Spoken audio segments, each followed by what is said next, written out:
लोक जनशक्ति पार्टी रामविलास के यूपी प्रभारी और बिहार के जमुई संसदीय सीट से सांसद अरुण भारतीय ने सपा मुखिया अखिलेश यादव पर बड़ा हमला बोला है। उन्होंने कहा है कि यूपी में दलितों और पिछड़ों पर जो अत्याचार हो रहे हैं, उसमें समाजवादी पार्टी से जुड़े लोगों के नाम लगातार सामने आ रहे हैं। उन्होंने कहा है कि बिहार में जिस तरह से राष्ट्रीय जनता दल ने आतंक मचा रखा था, वही हाल यूपी में समाजवादी पार्टी कर रही है।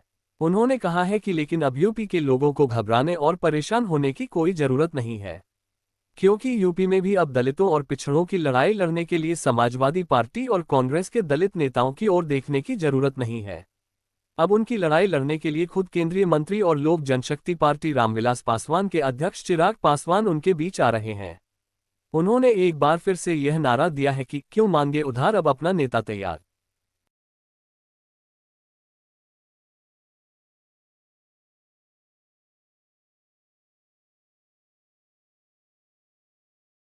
वहां से आप मुलाकात करके आए हैं, क्या आश्वासन दिया है और क्या स्थिति है वहां पर, और क्या आपकी पार्टी इस मुद्दे को किस तरह से ले रही है?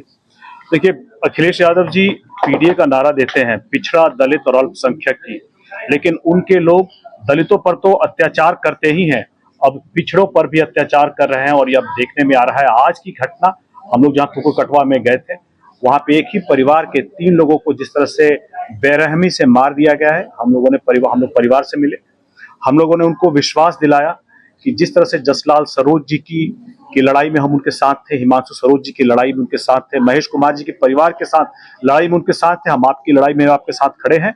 और आने वाले समय में आपको न्याय दिलाने के लिए अगर ऊपर तक जाने की जरूरत होगी तो हम लोग जरूर जाएंगे। आप आरोप बार बार अखिलेश यादव पर लगा रहे हैं कि क्या वही लोग दलितों की और ओबीसी की सबकी जो है जो उत्पीड़न कर रहे हैं? देखिए, एक समय बड़े लंबे अंतराल के बाद ये सामंतवाद जो है एक नए तबके में अभी शुरू हुआ है, जिसको हम लोग नव सामंतवाद कहते हैं। और उत्तर प्रदेश में लगभग हर घटनाओं में उन्हीं लोगों का हाथ होता है। आप उठा करके देख लीजिए, पिछले मार्च में जो हुआ था, मार्च से लेकर के अभी तक लगातार जो घटनाएं हो रही है, अधिकतर उन्हीं लोगों के नाम आ रहे हैं, उन्हीं नव सामंतियों के लोग संलिप्त नजर आते हैं।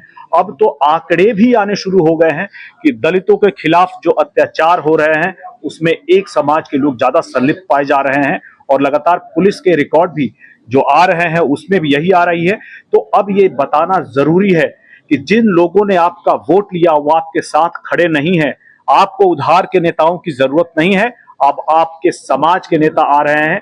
बिहार में जिस तरह से अपने समाज के लिए लड़ाई लड़ते रहे हैं, कल भी हम लोग नालंदा में जो एक घटना हुई थी वहां गए थे।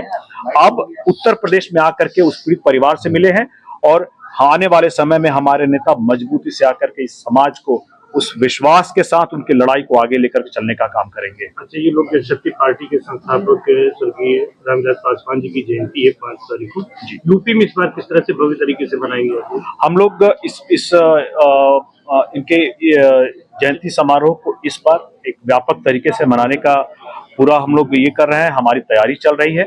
इस कार्यक्रम में उन समाज के लोग चाहेंगे कि जिन्होंने भी इन प्रताड़नाओं को झेला है, जो भी इस अत्याचार के शिकार रहे हैं, जरूर आए, अपनी बात को रखें और समाज में लोक जनशक्ति पार्टी रामविलास उनकी लड़ाई को कैसे आगे लेकर के चलेगी, इस बात का पूरा भरोसा भी उस मन से दिया जाएगा। अच्छा, लगातार आप लोग यहाँ पर दस्तक दे रहे हैं, पार्टी को मजबूत करने की बात कर रहे हैं। 2027 को लेकर अभी तस्वीर क्या है पार्टी की? कितनी सीटों पर चुनाव लड़ेंगी? क्या कुछ होने वाला है? ये बात हम लोग लगातार समाज में घूम रहे हैं, अपने लोगों के बीच घूम करके नेता की बात को रख रहे हैं। चुनाव में क्या होगा, कैसे होगा, यह भविष्य में है। इसका फैसला समाज करेगा, हमारा नेतृत्व करेगा। और जो समाज फैसला लेगा, जो नेतृत्व फैसला लेगा, हम लोग उस फैसले के साथ रहेंगे। हम लोग का एक लक्ष्य है, जैसे हम लोगों ने बिहार में संजय पासवान जी को नेतृत्व दिया, विष्णुदेव पासवान जी को नेतृत्व दिया, मुरारी गौतम जी को नेतृत्व दिया। हम चाहेंगे कि नेतृत्व उत्तर प्रदेश में भी हमारा पासी पासवान समाज से निकले, हमारे ब्राह्मण समाज से निकले, जो इन समाज की आवाज को मजबूती से उत्तर प्रदेश के विधानसभा में उठाए। पंचायत और प्रधानी के चुनाव में क्या लोक जनशक्ति पार्टी पार्टिसिपेट कर रही है? वैसे अब इस प्रधानी के चुनाव में हम लोग मदद करेंगे। जहां जहां से भी हमारे समाज के लोग खड़े होंगे, गरीब वंचित समाज के लोग खड़े होंगे, उनकी हम मदद जरूर करेंगे और आगे मजबूती से बढ़कर करेंगे। अच्छा, एक मुद्दा आजकल घर में है, जो है राम मंदिर में कथित दान घोटाले को लेकर, इस पर क्या प्रतिक्रिया है आपकी? इसमें FIR भी हो गई है तो देखिए, भगवान राम का जो भी हम दान देते हैं वो भगवान राम का है।